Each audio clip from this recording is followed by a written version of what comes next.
আমাদের জীবনে কখনো কখনো এমন এক সময় আসে যখন আমরা নিজেদের মধ্যে অনুভব করি গভীর বিষাদের ছায়া। এটি এক ধরনের মানসিক অবস্থান যা আমাদের জীবনের আনন্দকে ম্লান করে দেয়। কিন্তু কি আছে এই ডিপ্রেশন বা হতাশার পিছনে? কেন আমরা মাঝে মাঝে এই অনুভূতির শিকার হই? ডিপ্রেশন একটি রোগ, কিন্তু এটি আমাদের শক্তির একটি অংশ হিসাবে কাজ করতে পারে। অনেক সময় আমরা ভাবি আমি একা, কিন্তু সত্যি যে তুমি একা নও। অনেকেই এই কষ্টের মধ্য দিয়ে যাচ্ছে। আমরা যদি জানি যে আমাদের অনুভূতি অন্যদের সাথে ভাগ করে নেওয়া যায়, তাহলে হয়তো কিছুটা আশার আলো আমাদের কাছে আসবে।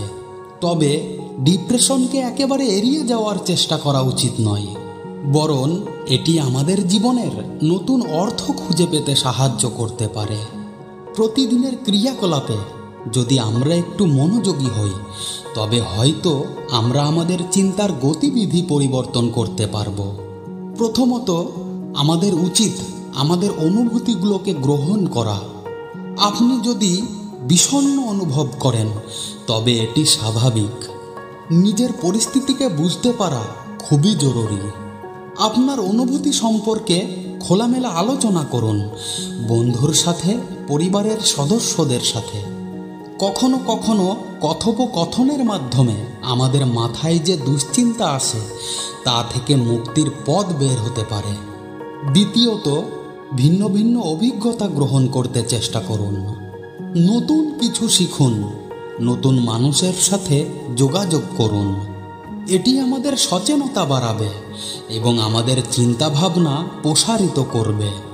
ছোট ছোট পরিবর্তনগুলো আমাদের মনের অঙ্গে বড় স্থান তৈরি করতে পারে। তৃতীয়ত, দৈনিক ব্যায়াম করুন।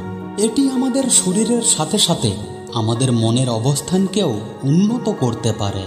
শরীরের কার্যকলাপ আমাদের মস্তিষ্কে সুখের হরমোন উৎপাদন করে, যা আমাদের মুড ভালো রাখতে সাহায্য করে। আপনার জন্য কিছু সময় বের করুন, যা আপনাকে আনন্দ দেয় সেই সম্পর্কে চিন্তা করুন। এটি হতে পারে বই পড়া, গান শোনা বা একটি ভালো সিনেমা দেখা। এখন আসুন আমরা কিছু ইতিবাচক চিন্তার দিকে নজর দিই।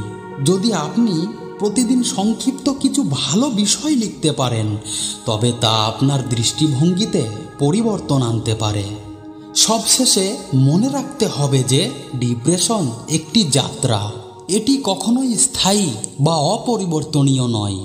সময়ের সাথে পরিস্থিতি পরিবর্তিত হবে। যে কোনো সমস্যা সমাধানে ধৈর্য ধরে এগিয়ে যেতে হবে। আপনি একা নন, আপনার পাশে আছেন অসংখ্য মানুষ যারা আপনাকে সহায়তা করবে। সুতরাং প্রতিদিনের জীবনে আশা রাখুন এবং ইতিবাচক চিন্তার শক্তিতে বিশ্বাস রাখুন। জীবন একটি সুন্দর উপহার এবং আমাদের উচিত এই উপহারকে যথাযথভাবে উপভোগ করা। ভিডিওটি ভালো লাগলে চ্যানেলটিকে অবশ্যই সাবস্ক্রাইব করে রাখবেন। দেখা হচ্ছে পরের ভিডিওতে। ততক্ষণ সুস্থ থাকুন, ভালো থাকুন। ধন্যবাদ।